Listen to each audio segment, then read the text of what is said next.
Jolly Good Soda. We put the pop in Wisconsin. All right, mics are hot. Good evening and welcome back into the nest. Another W7 Live Productions. This time I'm joined by Dom D'Angelo, play-by-play guy from Notre Dame. Big matchup here in over here in Pere, over in the nest. Had to bring Dom along. I'm going to be pro Pere. Dom can be pro Notre Dame. So we'll balance each other out.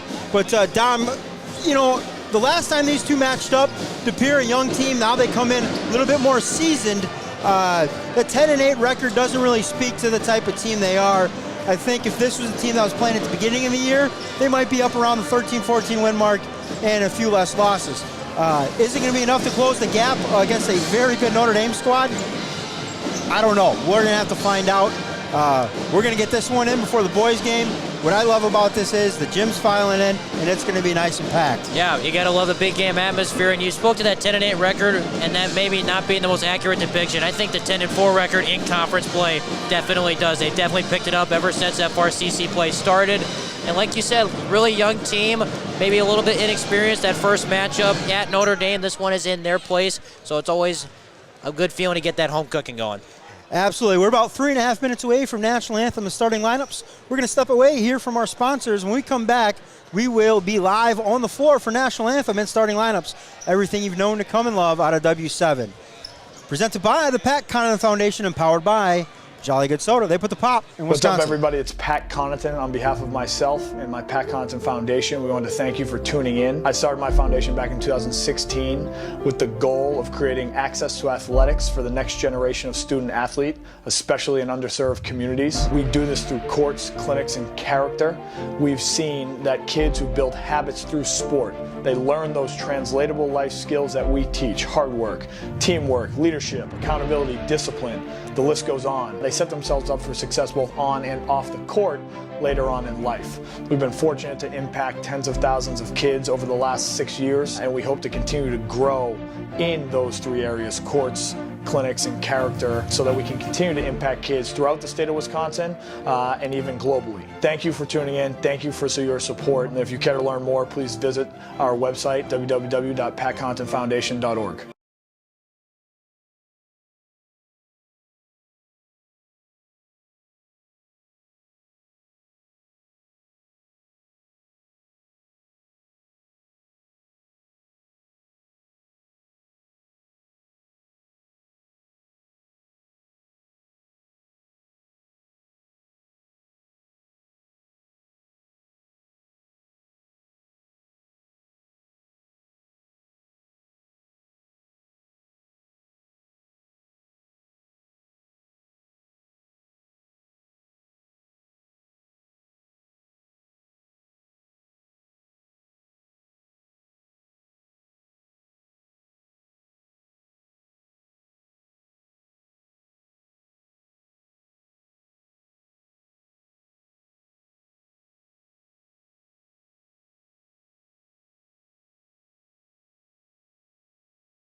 Good evening, basketball. basketball fans, and welcome to Rod Kowalczyk Court on the campus of Deep High School. Tonight, it's WIAA Fox River Classic Conference basketball action featuring the Tritons of Notre Dame Academy and your Deep Redbirds. Ladies and gentlemen, at this time, would you please stand if you are able? Remove your hats and place your hand over your heart. We ask that you remember those who have served and those who continue to serve, protecting the freedoms we enjoy today as we join the Deep High School Redbird Pep Band and honor this great nation with the playing of our national anthem.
Deep Boys and Girls Basketball and the Deep Basketball Booster Club would like to recognize and thank all of our WIAA officials for all their time in giving back to the great sport of basketball. Your dedication, determination, and perseverance will continue to allow all of our student athletes opportunities to compete on the basketball court. Tonight, we would like to recognize our officials for this game: Tim Harkey, Greg Kramer, and Paul Hansky.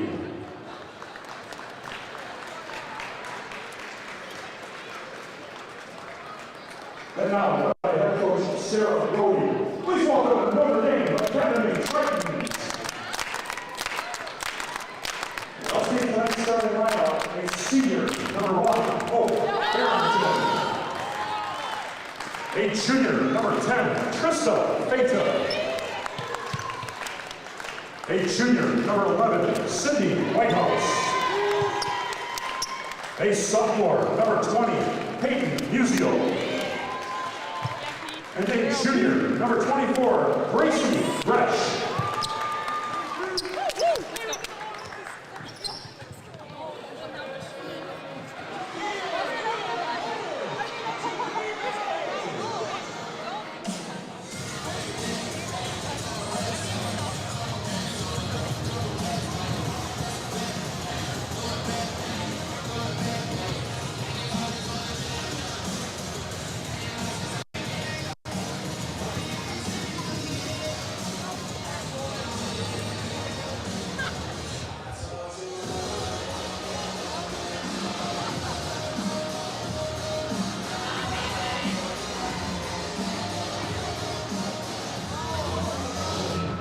White. 60 conference titles, 20 regional championships, 9 sectional rounds, 6 state tournament appearances with 3 championships.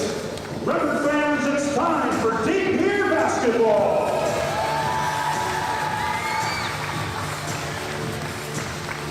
Let's meet tonight's starting lineup at guard of 5'2", junior number 3, K.K. Anderson. At guard of 5'8", sophomore number 5, Jaden Shasosic. At forward of 5'9", senior number 10, Allie Wetstein. At forward of 6'5", sophomore number 22, Egan Borowski. At center, a 6-foot junior, number 24, Sophie Haithman. Your Redbirds are led by head coach Jeremy Boyle, assisted by Matt Selson, Joe Everett, Todd Borowski, and Matt Caldwell.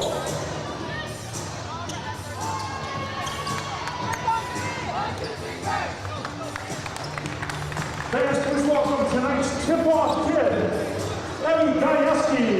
She is a second grader at Heritage Elementary School. Abby, thank you for delivering tonight's team ball, brought to you by the law firm of Conway, Olenek, and Jerry. Good to see you. How are you? Good. Thanks for coming. It'd be better if my kid was playing,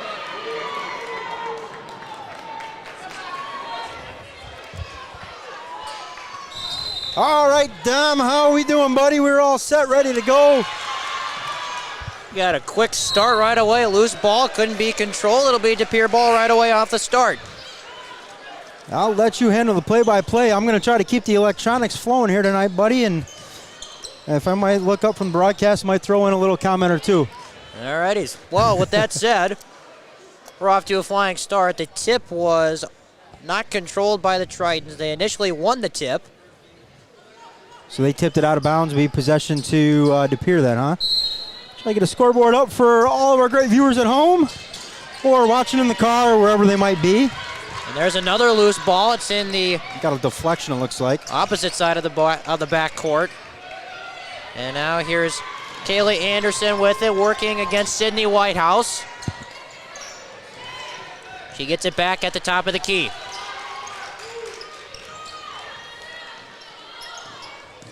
Here's Allison Wetstein. She struggled a little bit their last matchup. Not a lot going. There's a three-pointer put up and good. That's Egan Borowski with the first field goal of the night. Good energy at the start of this one. It is packed in here. And this is only the first of a doubleheader. Here's Gresh in the post. Goes up strong and finishes. That's a tough move from Gracie. Had to split a double team to bank it home. Gracie Gresh, 18 points per game on the year. The Madison commit already as a junior. She has no doubt a prospect as they come for this Notre Dame squad. Pere with it. Here's Borowski over in the corner.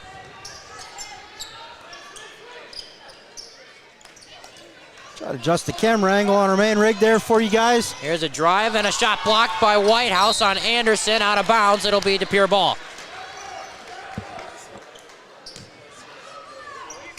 See, Don, this is where we try to get maybe a little too fancy. Try to zoom in, get that perfect angle. I like that right there. Put in your comments where you're watching from, who you're cheering for. I don't think we have a lot of viewers tonight, Dom. I think everybody's in the gym. It seems that way. Here tonight, for if you're a Triton fan or a Redbird fan.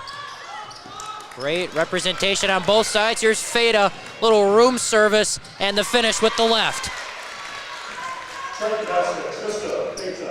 Feda comes in with just behind Gresh at 17 points per game.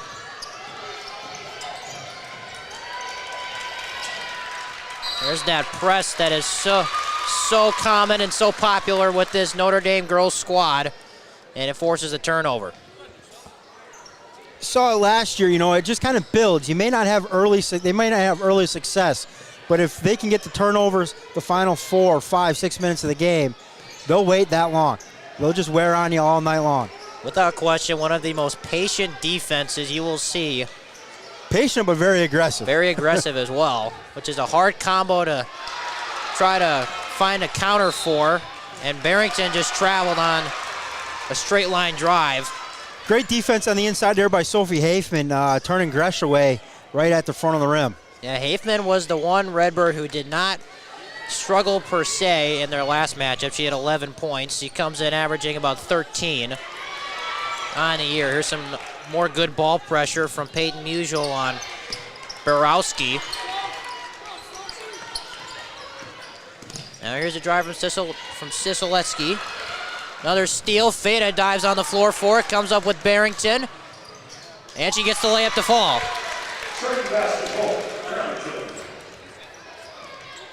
So some steals forced early for the Tritons. A couple breakaway layups.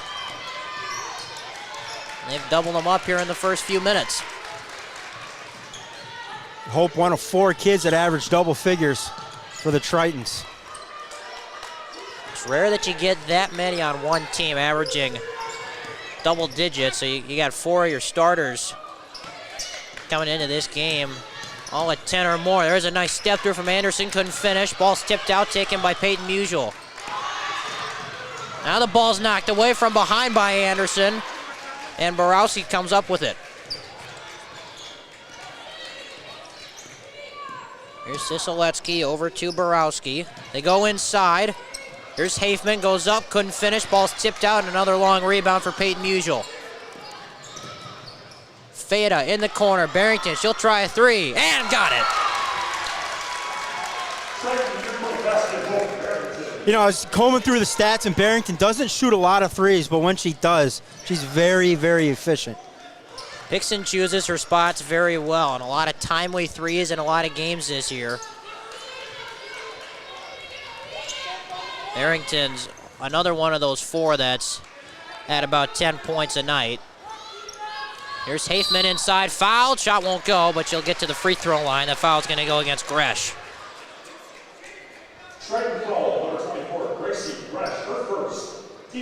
First foul on Gresh, first team foul. Sophie Hafman will be at the free throw line. As I mentioned, their leading scorer this year at about 13 points a night. Knocks in the first free throw. 62.7% on the year for Hafman. Very rare. I mean, we're down in the 13:42 on the clock, and that's the first real whistle. Yeah. It's been a pretty clean game for the first 5-ish minutes.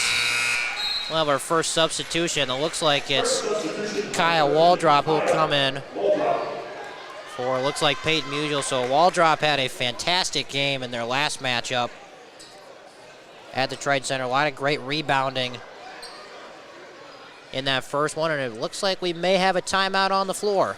The tether has fallen to our hoop here to our right, would be the one that DePere is shooting at. So we're going to have a maintenance call. This gives us a great opportunity to step away. Here's a message from Pat Connaughton and the Pat Connaughton Foundation. You're watching The W7. inception of my foundation started with clinics. I went to clinics growing up as a kid, learned how to shoot, dribble, pass. What we try to do at the PCF with our clinics is make sure that we teach that next level of skills and habits that translate far beyond the court. The hard work, the teamwork, the discipline, working together with their teammates who they just met, having fun while going through adversity. For me, it's some of the things that I enjoy most on a yearly basis is being a part of those clinics, being able to see a kid walk in on day 1 and walk out on day 3, having some friends that they've made for life. Those moments, I think, are what are really going to inspire these kids to be able to go on and accomplish things, whether it's on the court or off the court. To learn more about our clinics or to take part in our clinic, whether it's Wisconsin or Massachusetts, be sure to visit our website, www.patconaghtonfoundation.org/events.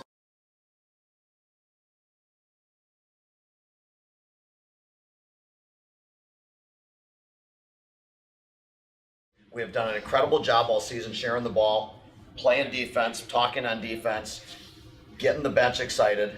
That all needs to stay the same, and especially on big games like this. This game's going to come down to guts. Who's going to handle at points being down 10? Who's going to handle a tough call that doesn't go your way? Who's going to handle some banging and some shots that go in and out or a missed free throw here and there? That's what this game's going to come down to. This is about respect. You're going out there and walking and acting with an attitude and champions. You've earned it to this point. Nobody's giving you anything. You have earned it. We have worked our butts off all season to get to this. This is why you play sports. This is why. Games like... So we'll come back and show you what the delay is. It's just a safety strap on the hoop. So when they put it up and down, that broke loose on Sophie Hafman's second free throw. Breaking hoops around here. I thought it would be the boys that would break some glass maybe with their high-flying or I say aerobics, I would say acrobats. But here's what I love about this, Dom. You've got the AD, Jeff Bizek. He's right up there. He's trying to get it fixed, trying to keep this show moving along tonight. 2 great contests.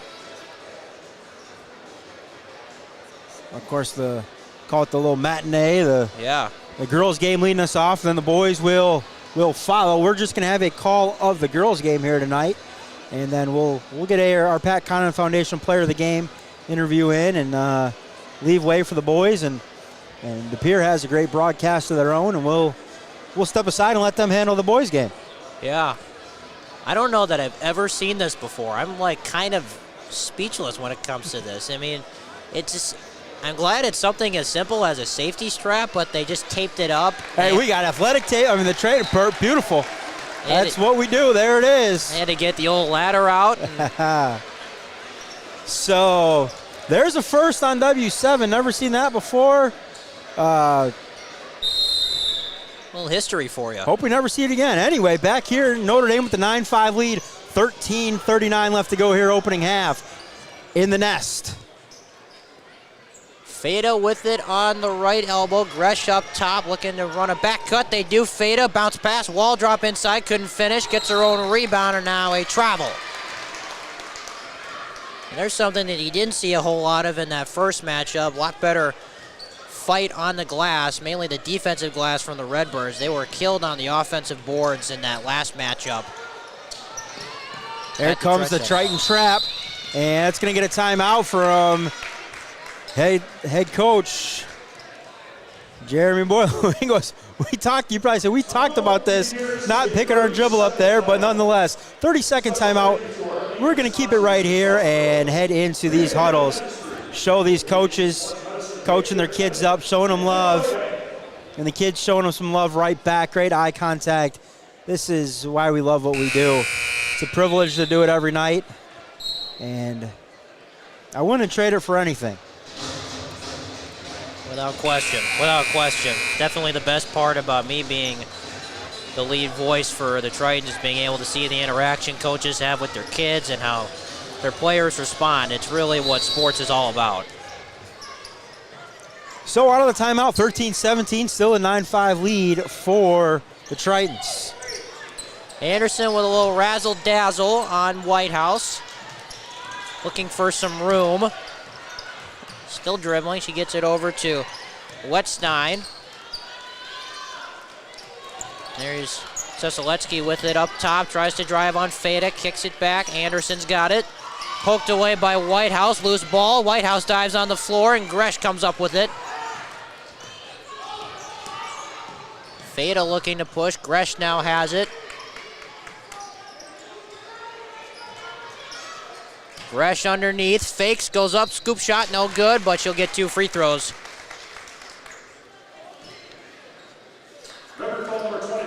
Foul's going to go against Sophie Hafman. That's her first. And they'll send Gracie Gresh to the free throw line. 81% on the year. Knocks down the first.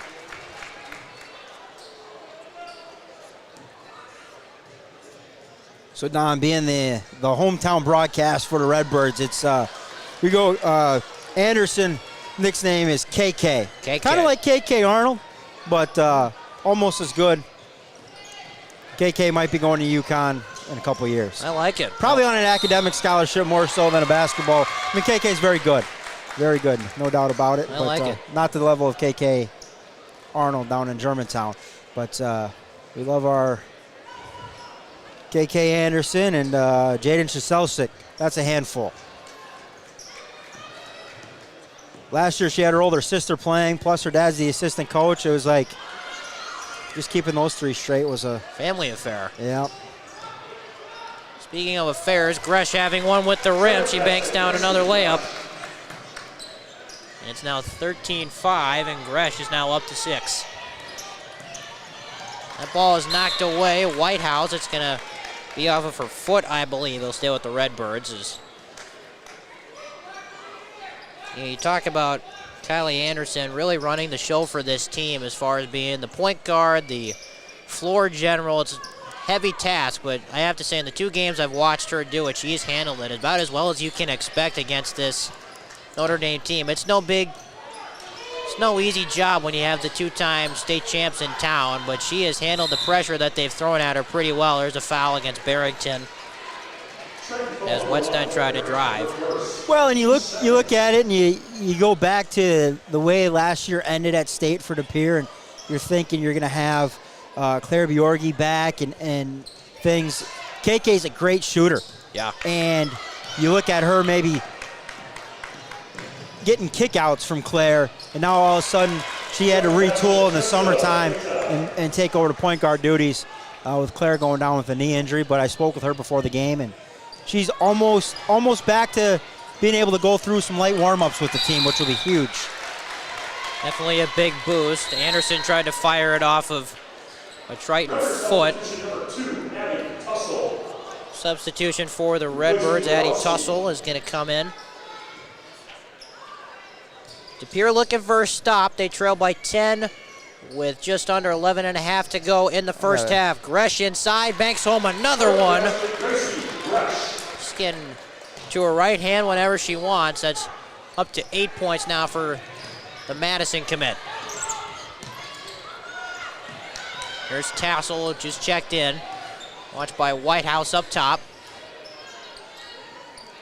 Just the freshman is Abigail. She's had some nice games the second half of the year here. Anderson into Haithman. There's a double team and a steal from Feta. They love to push it in transition. Good transition defense from the Redbirds that time. Oh, maybe spoke too soon. Wall drop underneath with the easy one off the great dish. Now Anderson is in some trouble in the backcourt facing a double team, and a timeout's going to be called by the Redbirds. So a full timeout, we'll take it with them. You're watching W7 presented by the Pat Connaughton Foundation and powered by Jolly Good Soda. They put the pop in Wisconsin.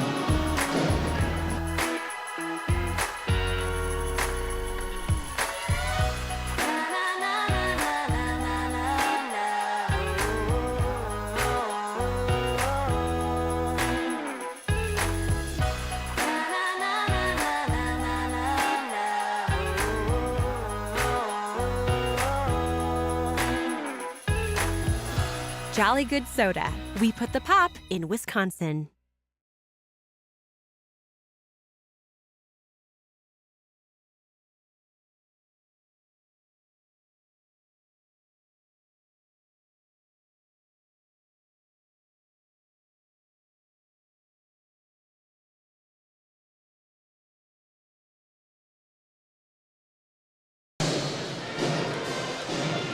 So back here out of the timeout, it's a 19-5 lead for the Tritons here in the Nest.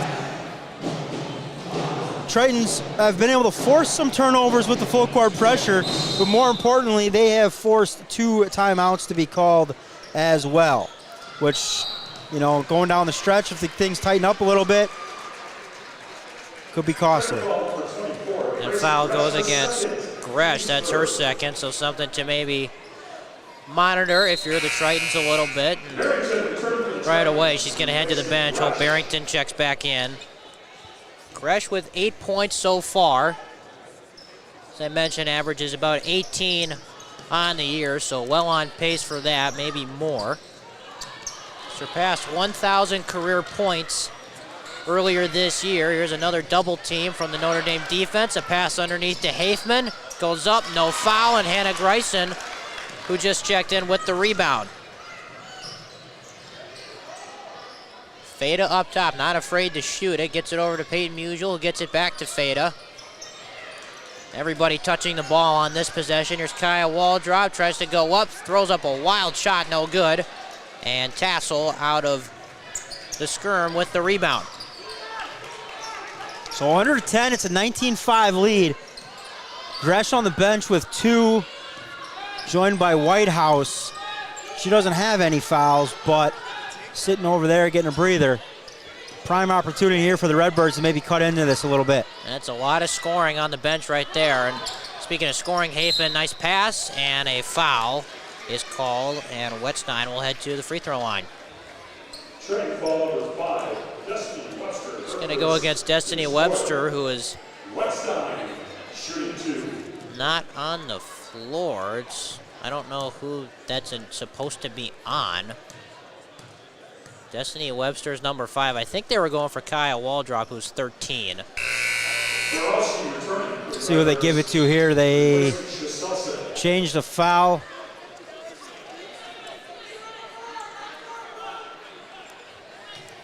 The official changed the foul at the table.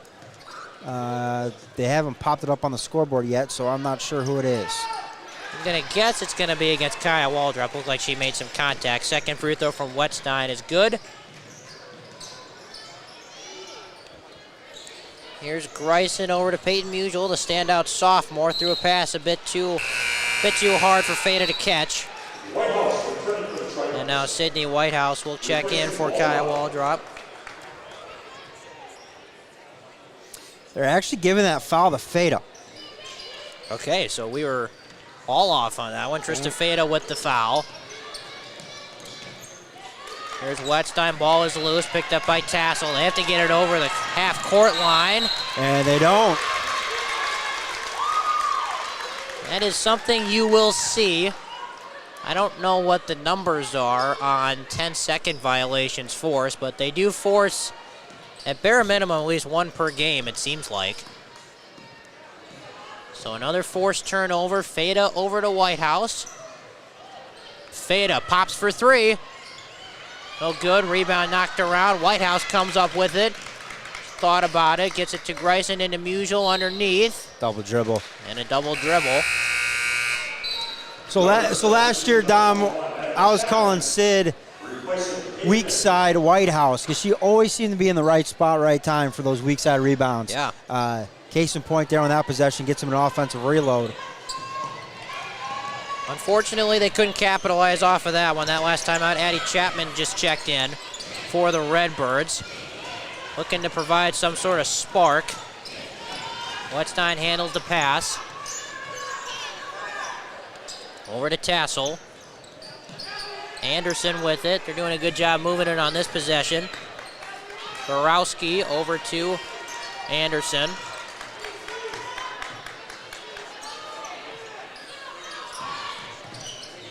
Here's Chapman looking for an opening. Borowski tried to go inside to Wettstein. Now she's looking for an opening. Some good firm defense being played. Anderson with it. Dribbles on the baseline. Just nowhere to go against a stifling Notre Dame defense. It has been a long possession on this end of the floor. We're under 8 minutes to go in the first half. Tassel looking for an opening. Good job from Barrington moving her feet. Inside, Wettstein is blocked. That could have been a big second foul there on Feta. She had all ball, but never want to leave it up to the officials, which are doing a great job here tonight. And of course, it's National Officials Week. Always thankful for the 3 people out there doing the game that we're at, and all the rest of them across the state. They may not get enough credit, but they definitely deserve a lot of it. Here comes Barrington with a loose ball. Feta thought about it. Here's a three-pointer put up, no good.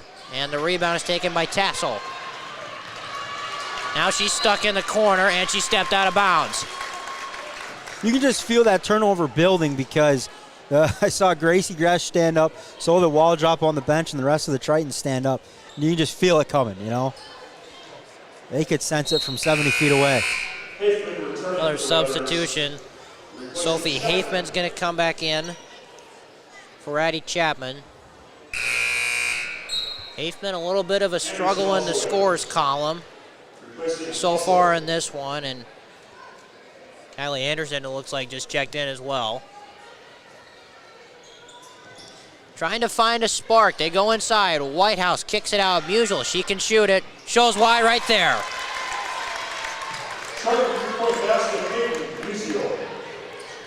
So Peyton Musial, the standout sophomore. She's another one of those 4 that's averaging double digits. She's about 11 per game. She's been a really nice surprise for this Notre Dame squad. Here's Anderson. Wettstein into Hafman, looking to find something. That one's off. Good defense from Greisen. Just never really gathered her feet and tried to get the shot up before she probably traveled ultimately. Maybe rushed a little bit on that one underneath, yeah. Of course, a shot's better than a travel call, so get something going to the rim, never know. Barrington, power dribble, got it up and in. There's that pressure again. Anderson has been having to deal with it all night. There's a near steal, and it will be a turnover because Borowski was on the sideline. So 24-6, 6:15 left to go. Inside Barrington, nice ball fake. Beautiful move. That's some fancy footwork from Hope Barrington. I got her with 9 so far on the night, Dom. Yeah, she's been really good, really efficient from the floor. And the lead is now up to 20 as we're under the 6-minute mark in the first half. There's a steal from Musial.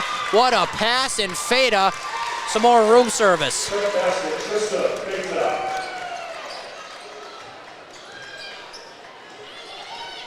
28-6. There's another near steal. That ball's loose. Hafman's going to grab it in the corner. I thought the Tritons would come trap that right down in the corner right in front of us. They get the steal, and now a foul is called on Borowski as Barrington was trying to break away. Some substitutions will come in. Abby Tassel comes in for the Redbirds, and for the Tritons, we'll see Paige DeMullen for the first time, and Kaya Waldrop returns. So we're at 5:32 left in the first half, a 22-point lead for the Tritons over the Redbirds in their gym.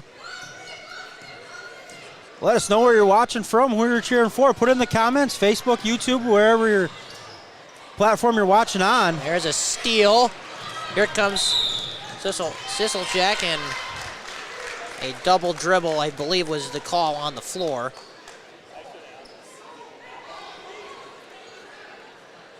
We'll pop them up as we go along. We got Mr. Beats, that's our photographer, checking in. Says, welcome, Dom, to the broadcast. And hey to me, I guess. Thank you, sir.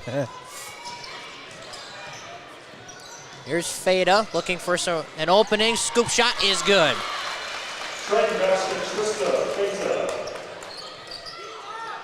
Feda's been good in this first half. She's at 8.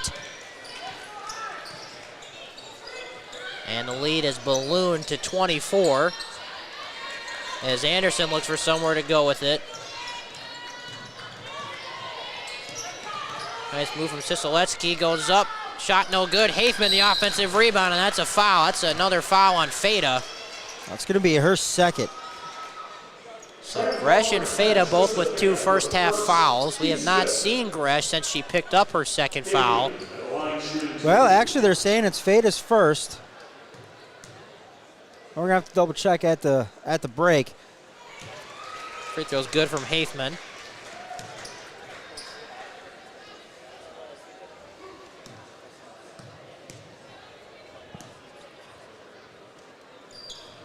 Knocks down a Pere. A much needed 2 points there from the Birds. Try to start some sort of rally here to end this first half as we're at 4.5 minutes to go.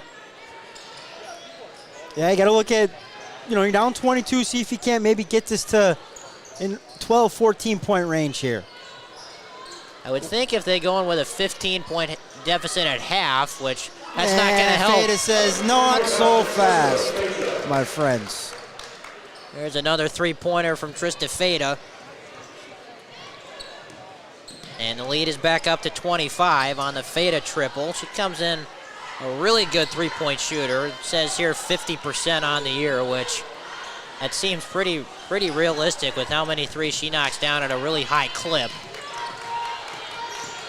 There are shooters all over this Notre Dame team, as well as some excellent defenders as well. You're seeing it right here. Tassel has it. Drives it, facing some traffic. Stuck on the baseline, tried to throw a cross-court pass that's intercepted by Whitehouse. And now she is fouled. It's going to go against Anderson. That's her first. So Gresh exited at 10:35. She's back into the game now, 3:29. So sat for nearly 7 minutes, but she was off to a hot start. They go. How about that? Off the inbound That's one thing that you know about a Sarah Rohde coach team. Anytime that they have an inbound play, they may not be looking to get it inbounds. They're looking to score at any chance that they have. And that was a nice finish underneath to get them at the 35-point mark. Here's a bank shot, no good. Offensive rebound from Wettstein is good. Coach Rohde telling Feder to push it. Cross-court pass to DeMullen. She fakes and is back out to Feda. Here's Barrington, cross-court skip. Feda from the corner. And the loose ball will end up in the hands of the Redbirds. See number 30, Annika Dujinski into the game now for the Redbirds. She checked in at that last dead ball. Full court pressure still being applied here by the Tritons. 2:35 left to go, opening half. Here from the Nest. Hit that subscribe button and ring the bell. Every time the bell rings, another girls' sports goes live on W7. Of course, everything we do is for the girls, and we're the only live stream provider in the state that commits themselves 100% to live streaming girls athletics throughout the state. Honored to be a part of it. Here's Gresh trying to go up, and she will be fouled. I gotta say, on that note, Connor, I've watched you guys a couple of times, and I have to say that your coverage may be the best when it comes to doing girls athletics in the state. So for all of your work and for your crew that you work with, a big thank you from all of us who watch it. First free throw is good from Gresh. Well, we appreciate it, Dom, and you're in your first year doing some stuff for the Triton Sport Network and doing a fine job. And of course, we're going to have all of the Tritons games once the postseason starts, regionals, sectionals, and we'll worry about the rest when we get there. Don't want to put the cart before the horse, but as long as the Lady Tritons are playing, we will be broadcasting every single one of them. It's always fun to watch them go at it. 2 minutes to go in the first half, a 37-10 lead for Notre Dame over the Redbirds, looking to find something going in this first half, and there's a carry. So it'll head right back to the Tritons.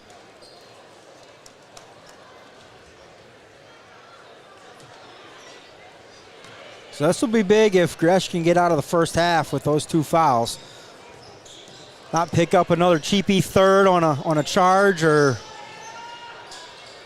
loose ball foul here with the .40 left. Without question, got to be smart for this final minute 35.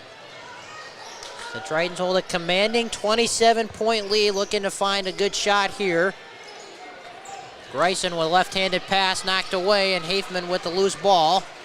And DePierre's played some great defense. The problem is you're trying to cover at any given time 4, if not 5, bona fide scores that can score at all 3 levels for the Tritons. Without question. They've had some issues on this end just for trying to find some good looks offensively. This Tritons defense in the first half has been sensational. Only surrendering 10 points. They surrendered 28 in their last matchup. Here's Hafman inside. She's got to get going. Can't get that one to go. Fighting for it. Gresh will save it. Feda up the floor. The trailer is Gresh. Goes inside. Nice finish, but she couldn't bank it home.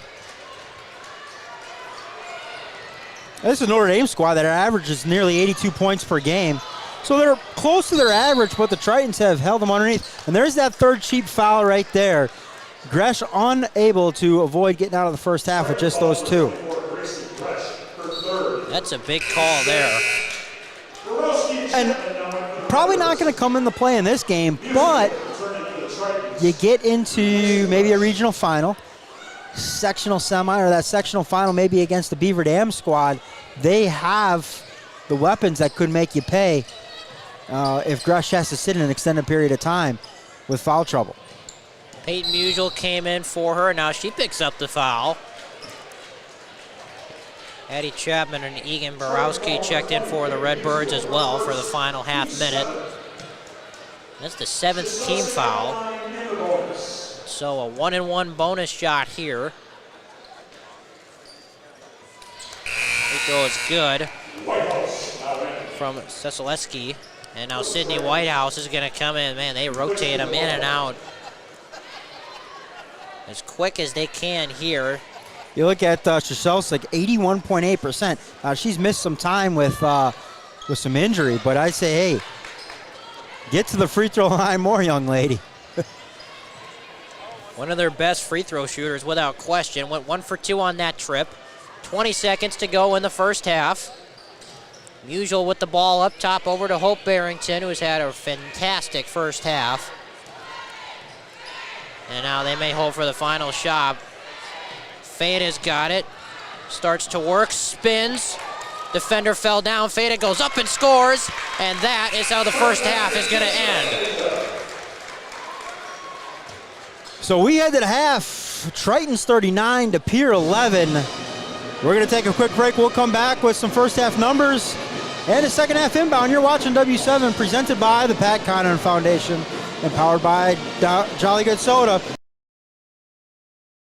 While we started with clinics at the PCF, what we grew into and it's become a mainstay for us are courts, Connaughton courts. We realized that a clinic has an impact for 1, 2, 3 days. A court has an impact for 365 days a year.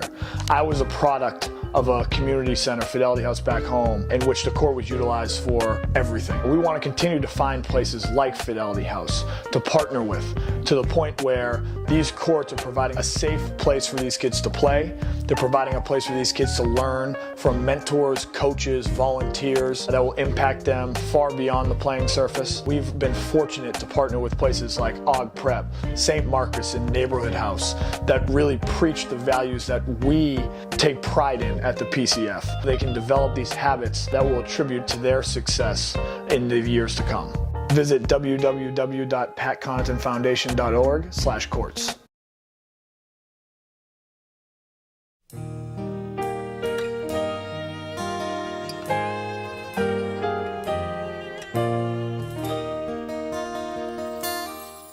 Mike Arceau just has nothing but praise for these two young ladies, saying, look, when we came in here and we tore this program down, we had to rebuild. These were the two seniors who stuck it through their first year when he and Connor, the regime, took over.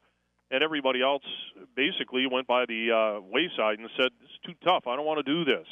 So Dakota, senior this year, what's that like as far as, as you kind of go through the season this year? I mean, a lot of laughs, but, a lot of great memories too. Yeah, definitely. There's a lot of great things happening, but then you get to a point where you realize that, oh, I'm never going to play them again, or this is my last time seeing that player, or being on the floor with some of these kids, and it's just like, whoa.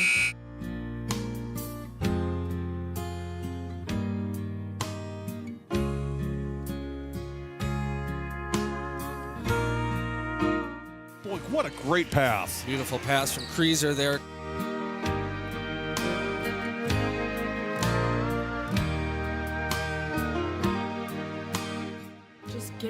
Being able to play for somebody that's completely different than who you are, so you don't have to put all of that on yourself, and so you're putting in 100% effort for somebody that you love just as much. Like I said, my best friend, my parents, I just want them to always know that, and they won't ever hear it until they watch the video and stuff, but I'm extremely, extremely proud of them, and I play for them every single night, and I couldn't ask for a better team.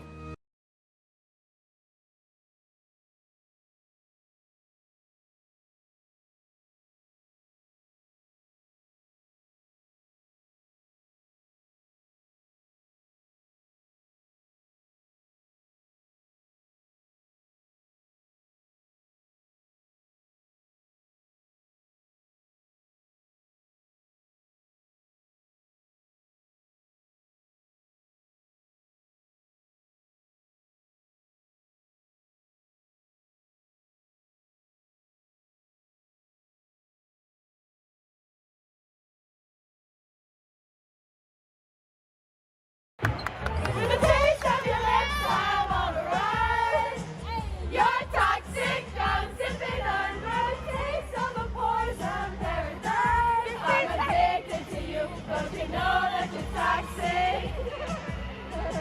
I'm nervous. And I know what you do. Don't you know that you're toxic? Yes, let's go, guys. Don't trip, don't trip. We got this.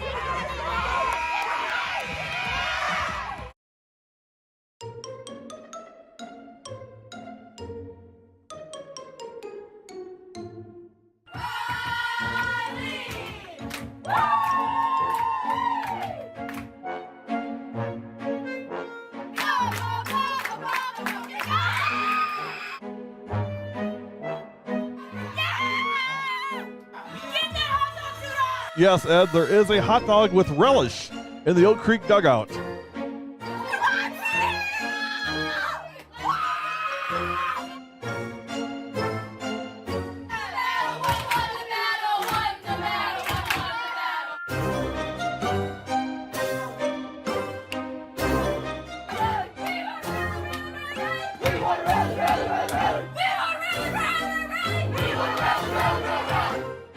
How can you not love that? That is just amazing.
Well, Dom, we're about 1:45 left to go from second half inbound. So first half numbers for you guys at home and for you, Dom, as well. For the Lady Tritons, 39 first half points. Good distribution. 13 from Feta, 10 from Gresh, 9 from Barrington, 3 from Musial, 2 from White House, and 2 from Waldrop. 12 two-point field goals, 3 three-pointers, and a perfect 4 for 4 from the free throw line. At the other half of the courts, Pere not out of the locker room yet, with 1:10 left to go on the clock, but 11 first half points, 4 from Hafman, all from the free throw line, 3 from Egan Borowski, 3 from Wetstein, and 1 from Jaden Shaselsik. 1 two-point field goal, 1 three-point field goal, 6 of 8 from the free throw line. So when you look at it, it's 11 first half points, but the Tritons have only given up two makes from the field. Yeah. A lot of great attacking of the basket in that first half. A lot of free throws. It's more than half their points in this first half, so they got to keep looking to go inside, especially with some of the foul trouble for Gracie Gresh and others on that Triton sideline. Absolutely. As we talked about, the Tritons come in averaging 81.9 points per game. Pere averaging 43.2. So the Tritons on pace for that. Redbirds a little behind schedule. Notre Dame only giving up 35.5 points. So not only are they scoring at a high clip, they're defending at a really elite level this year, regardless. And that a couple times we've done games with Notre Dame, that's what they've talked about, is putting together 2 complete halves and really kind of playing the small game within the game. Yeah, and you look at a lot of their scores this year, they've been able to do that. And maybe it may not be the most amazing offensive numbers in the second half. We've seen that a couple times this year, but their defense always picks up for their struggling offense. If it ever is struggling, they're always super efficient and super proficient from the field, no matter what half of basketball they're in, as the second half is underway. There's another near steal. Looks like Whitehouse is going to tiptoe the sideline. I don't know about that one. You can't call that. It's her birthday. That's true, and I didn't think she stepped out of bounds. If it's your birthday, you get an extra step out of bounds. I agree. You get an extra foul as well. Right. Let's make that rule change there. We missed the proposal period for the WIA. They voted on some of that stuff yesterday, unfortunately. Next year. There's a foul on the floor. So that one's going to go on Barrington, her second.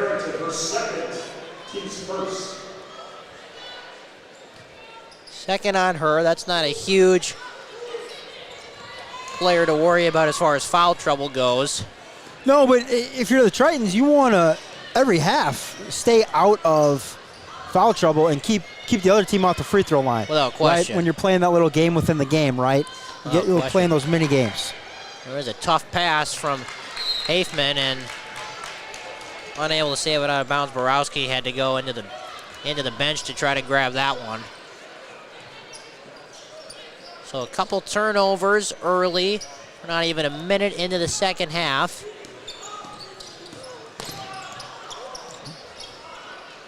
Here's Gresh, back up to Feta. Barrington to Gresh, he'll try a 3, and laces it. That ball was off the leg of Hope Barrington. Will stay to Pere ball. You know, that's one area that Gracie's game has really improved on. She was a good shooter last year, but at times you can almost see teams tempt her to shoot. I'm like, you can't, we're not going to let Gracie beat us inside. We'll take our chances outside. This year, she has elevated that game to a whole nother level. About 50% from the three-point line. Speaking of threes, that one's going to rim out. Offensive rebound, however, for Hafman.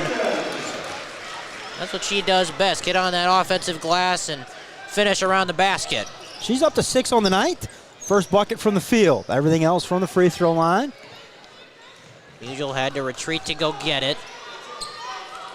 Here's Gresh on the elbow. Cross-court pass to Feta. She's going to try a corner pop.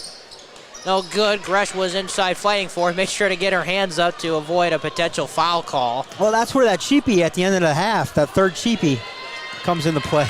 A lot of half-court pressure. They got to hustle it up, and another timeout is called. Shaselsik just kind of rolled her eyes in a little bit of frustration, like, holy cow. they're still coming. 30-second timeout. We'll pause and hear from our sponsor, Jolly Good Soda. They put the pop in Wisconsin.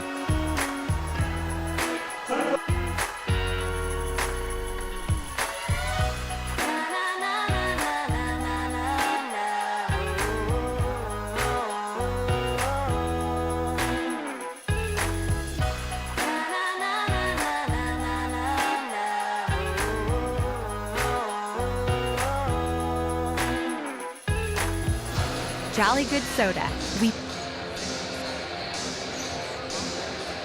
So back here out of the timeout, it's a 42-13 lead. 16:08 left to go in this one. Starting to fill up. Wish it was filling up in all the time like this for both these squads, but Pere, I guess they have a pretty good boys program around here. Not bad, just #1 in the state. Yeah, very similar to the Notre Dame girls squad. Barrington, a nice pass, and there is a collision. That's going to be off of the fingertips of Gresh. Wettstein took a shot. I don't know who Barrington was throwing that to. She had Gresh and Whitehouse wide open on the right block. Whitehouse was standing there, Gresh cutting through.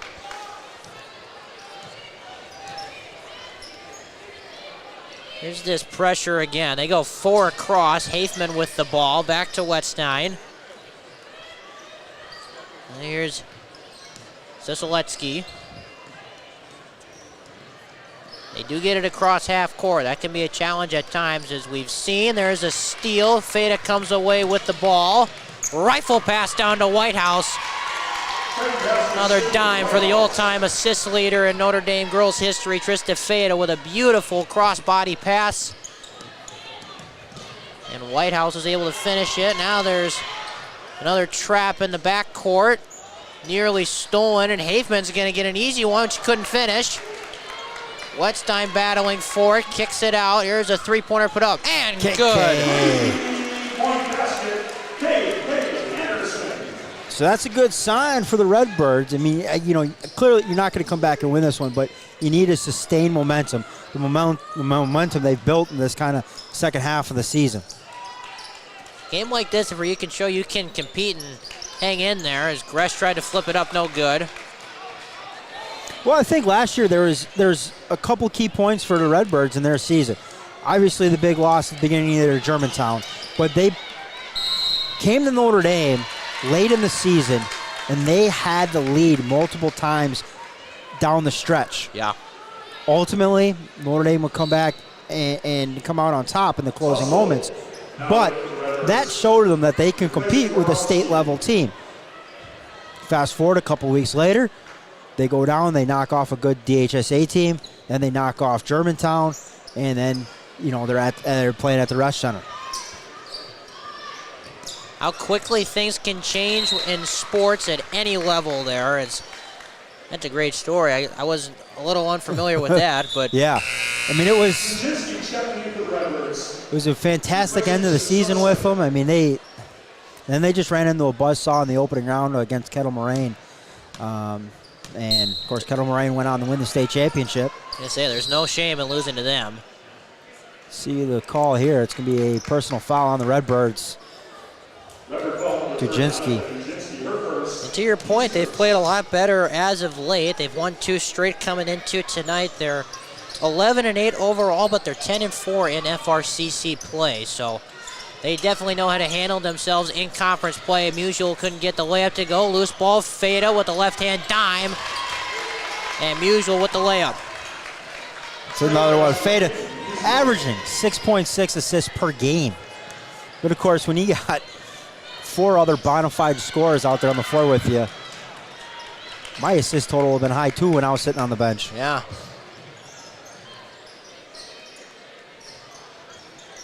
Here's Tassel with it up to Anderson. They'll swing it around quickly. Dugensky, who just checked in, looking for some room, couldn't find anything.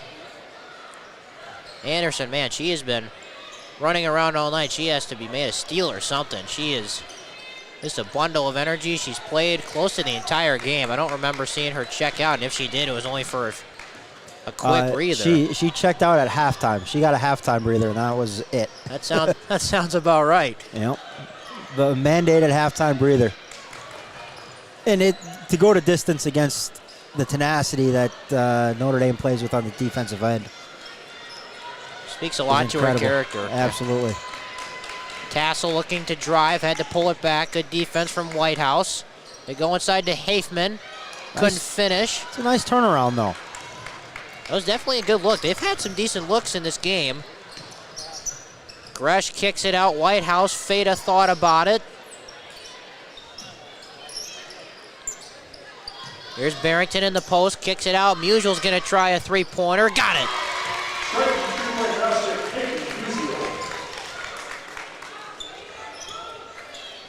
That's her second three.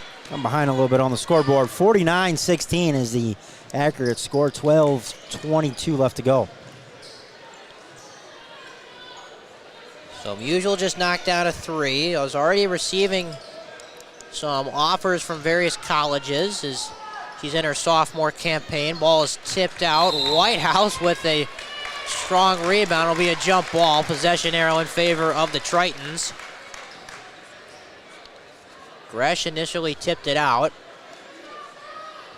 And of course, Gary on the road traveling, coming back to the great state of Wisconsin. But the Pere girls basketball class of 22, they were amazing. Bunch of high character kids. They just loved each other. Their teammates loved them. Fun group to be around. Speaking of love, I know how much this Notre Dame squad loves Trista Feta. She gets the layup to go with the left. And they're now across the 50-point mark, over the half-century mark. 51-16. Here's Anderson in the corner. Dugenski with it now, up to Tassel. Anderson inside at Dugenski, working on Feta. Goes up with it. Bank shot will roll off. Rebound's tipped and taken by Feta. Now she's looking to run, and a foul stopping a fast break. That's going to go against Anderson. That's her second. Kaya Waldrop comes in for the Tritons, as well as Hannah Greisen.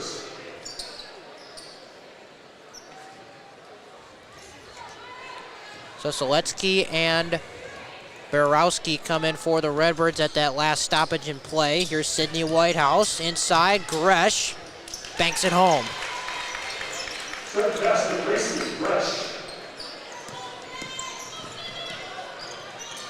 I've got her 5-1 officially in the second half. Total of 15 on the night. In close to that 18-point average that she has set for herself this year. There's a crossover and a spin and a kick out and a steal. Feta, can she win the foot race? She will. There's a near steal from Greisen. Tassel gets it across half court. Seletsky. Dom, usually we're down there right across from the De Pere bench, but of course the pet band's over there tonight. So we have a great look at the scoreboard and running score. Nice turnaround there. Sophie Hafman. You know, I mean, beggars can't be choosers, but got her back to the scoreboard. That's got all the info on it. Still a great view of the game, and the kids out here competing hard. I love seeing that out of Hafman. You know, it's 55-18 game. Get diving on the floor for a loose ball. That's when you know you got a great culture going on within your program. Absolutely. Addie Chapman just checked in, and going back to that view thing. This is my first time being courtside doing a game like this. Yeah, you might have to give up the nest, huh? I may have to give up the nest. This is pretty nice, I gotta say. It's a different perspective, right? You feel the energy. You can feel the energy a lot stronger down here on the corner of the baseline and the sideline. Yeah, a great setup here. Your call would have been, you had an A+ call the other night, Notre Dame over Bayport, but it would have been even better if you were courtside. Can you imagine if you were sitting where I normally sit down in that corner? Next to the bench. That would have been right in front of you. Oh, God. He would have faded right into the broadcast booth. That would have been incredible. I also think that they may have been a blessing in disguise, because if I was sitting down there, there may have been a second thought of, oh, God, I can't hit him. He's sitting right there. So, 55-18 to Pere on the attack. Nice little runner there. That's Abby Tussle. They're starting to get a bit of a run going. Gresh with the answer.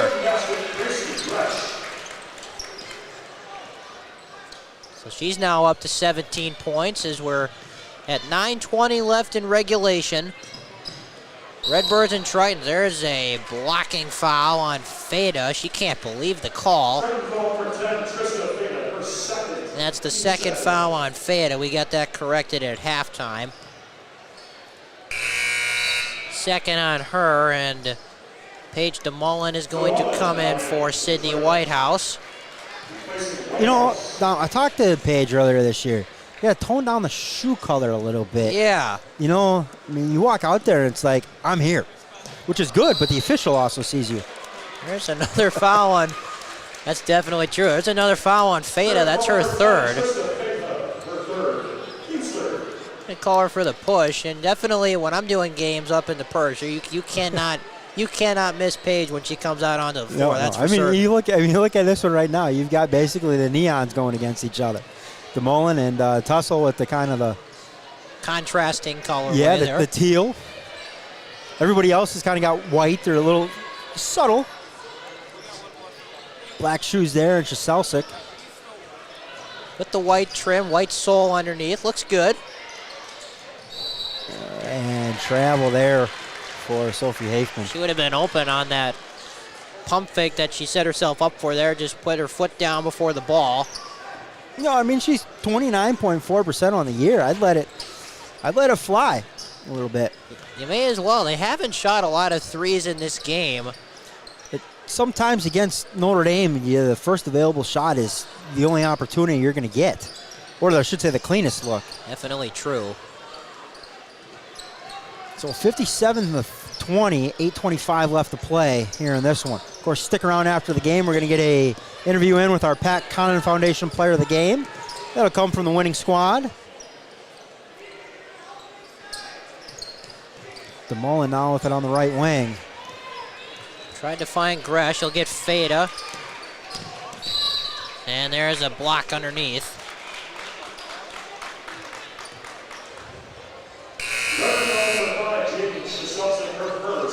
It's going to be against Jane Chaselsic. That's her first. And now Kylie Anderson. So she did get a break at some point in this game. She checks back in, as well as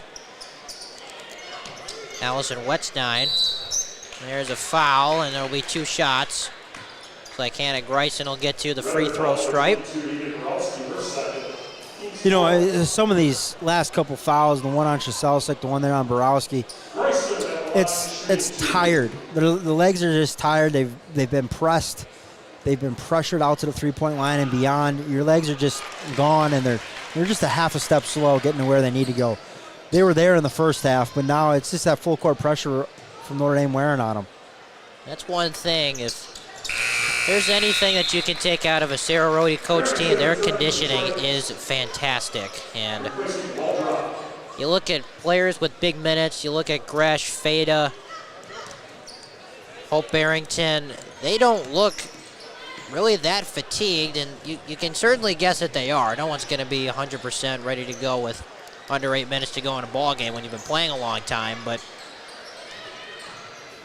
they don't substitute those three out a whole lot. A little turnaround there from Wetzstein. Nice shot there on the inside of the paint. Ball was tipped. Now she comes up with the deflection and the steal. So there's a little spark of energy that the Redbirds have been looking for. There's Borowski up top, going to drive into the trees, tried to kick it out. Barrington knocked it out of bounds. There's Egan, the younger sister of Avery. Avery just coming back, going to play some ball with St. Norbert just across the bridge. And her dad's on the coaching staff. Todd, big supporter of ours, as well as everybody in this Redbird family.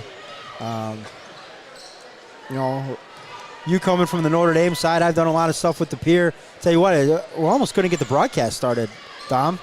Everybody stopping by, saying hi, giving us high fives, shaking hands. It's like, we got to go live here in like 20 seconds. I know. Game's ready to start. That's the kind of presence that you have around here. Big big man on campus, so to speak. Feda inside draws a foul. Chaselsic doesn't like that one at all. Some more substitutions. Two starters, Whitehouse and Musial, will come in. for Greisen and Gresh.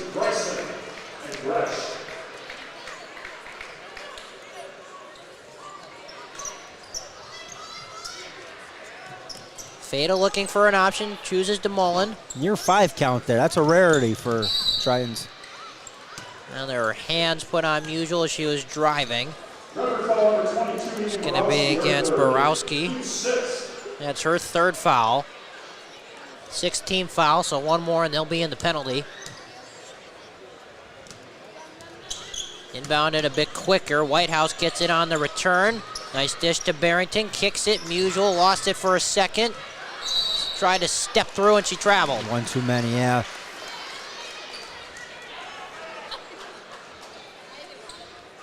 So Musial tried to split 2, couldn't keep the pivot foot down. Dom, we were the only row over here in the corner, and now we're like the first row of like 7. It is packed in here, and watching these two go at it, also getting set for the second of the doubleheader. KK Anderson, nice move. That one tipped out of bounds off of Musial. She kind of looked a little baffled, like, I'm not sure I touched that. Sophie Hafman will return for the Birds, and Kaya Waldrop comes in for Paige DeMullen on the Notre Dame side. This may be as full a gym as I can remember. The pep band is here. It's going to be a huge one as soon as we're done with this one. This one coming in looked to be a huge one with 2 teams near the top of the FRCC. Tritons just pouring it on. It was more so in that first half. They had 39 first half points. They have 20 in the second. Fouls against Kaya Waldrop. That's her first. And the 4th team foul.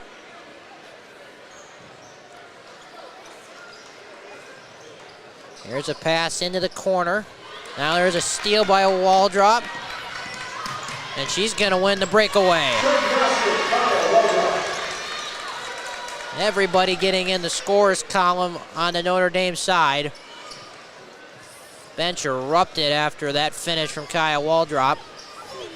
Yeah, we're just waiting on DeMullen, Ronsman, Webster, and Goki.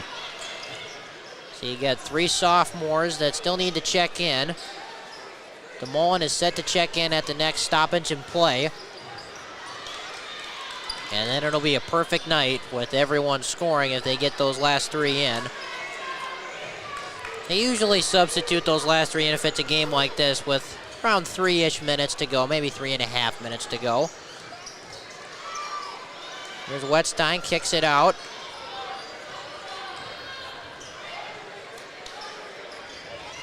Anderson over inside. Hafman able to bank it home. So Borowski with a nice dish. As we come up on the 5-minute mark left in this game. Rippers had a lot of successful kind of on that high-low. Tritons fronting, no help on the weak side. Nice spin move from Feta. Gets to that right side, and now Anderson facing some more pressure in the backcourt.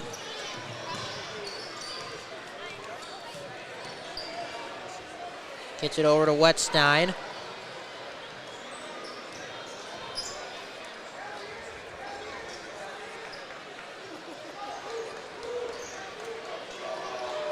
Here's Sisoletsky in the corner.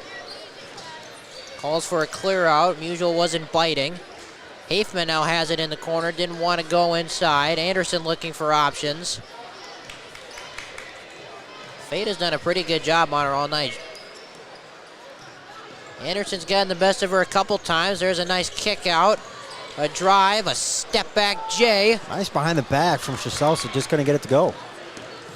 Feta now rushing. Musial fills the lane and scores.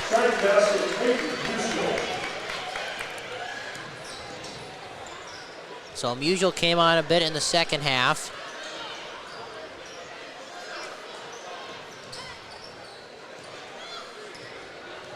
Sisoletsky looking for an opening. Tried to find Wettstein inside. That's going to be a foul on Barrington as Wettstein hit the floor. As we are now in running clock territory and a lot of substitutions on the Notre Dame side. 4 in, 4 outs. So Webster, Greisen, DeMullen, and Goki will check in for Notre Dame with 3:20 to go in regulation. Looks like Abby Tassel just checked in for the Redbirds as well. Yeah, KK Anderson heads to the bench there. Her night will probably be done. Hats off to her and everything she did tonight, going against running the rides at the point from a very tough Notre Dame defense. A valiant effort, without question, from their leader, Kaylee Anderson. Shaselsik will pull that one. That's a deep three. He's going to bounce out. Here comes Destiny Webster. Doesn't get in a whole lot. She's a player that they're very high on. DeMullen shot blocked. Wow, nice block there by Wetstein. An emphatic rejection. That would have been a three-pointer from DeMullen. There's a three-pointer put up the other way, no good, and the rebound is tipped out of bounds. It'll be DePere ball, and very similar to Notre Dame a few minutes ago, 4 in, 4 out. So the night will be done there for Wetstein, Borowski, Hafman, and Shaselsik. Into the game, Addie Chapman. He's at number 10. Dujinski right there with the ball. Freshman Tussle remains in there.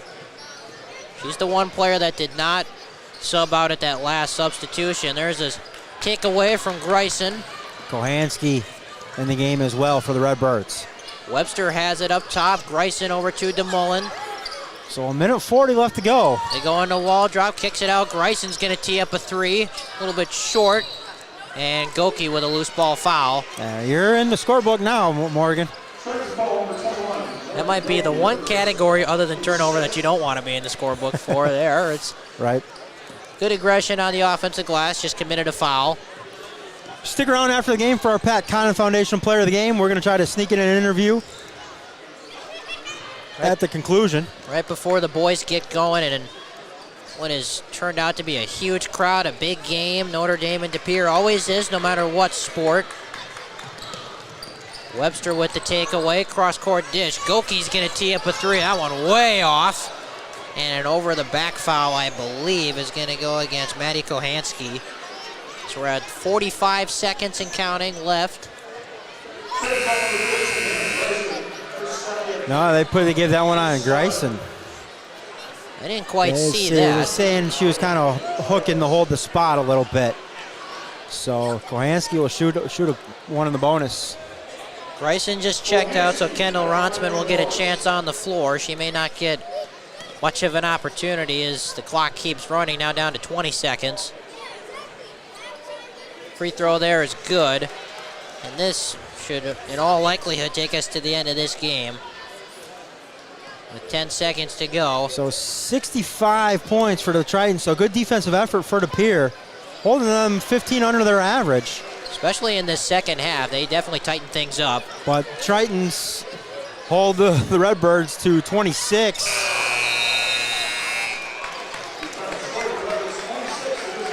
And that's going to do it. 65 to 26. Notre Dame increases that win streak to 18 straight games. They're now 18-1 overall, and they're. So your final out of the nest.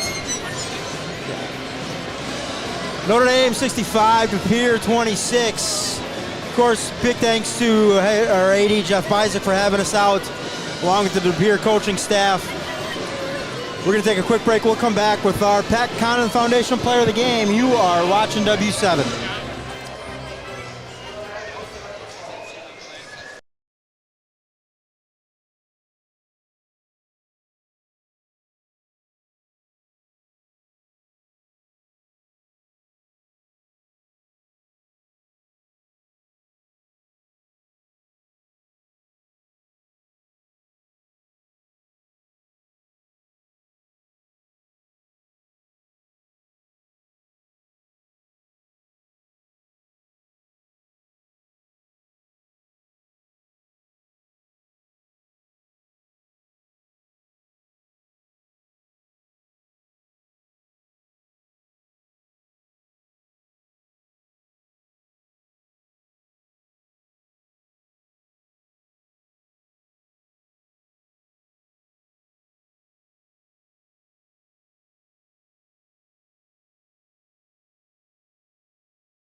All right, we are back with our Pat Connaughton Foundation Player of the Game. It is none other than the birthday girl, Sid Whitehouse. Yeah. We got nobody here to cheer you on, but that's okay. We'll do it ourselves.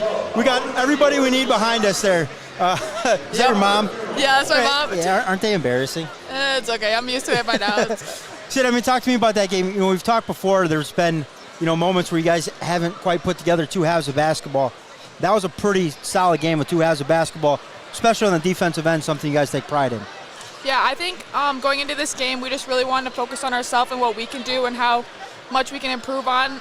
It's just the little things, just like just putting in that extra effort in to get every loose ball, just to box out and get those O boards, just so we can push the ball and just control the tempo of the game. Yeah, absolutely. I mean, the 17, 18 in a row now. I mean, taking it one game at a time. But as the season dwindles down, what are some of those little goals you have for yourself? I would say just leaving it all out on the court, just doing as much as I can do, control what I can control, because sometimes the refs won't call it my way and I just have to adjust to it and not let it get to me. Yeah, I mean, that's a great attitude to have. Talk to me about playing in a big game atmosphere like this. You've played in a lot with state, things like that, but kind of getting this little test, big atmosphere, a full-packed gym, at least as the game concludes for you guys. Does that set you guys well up for down the stretch sectionals and maybe a trip down the road to the Rush Center?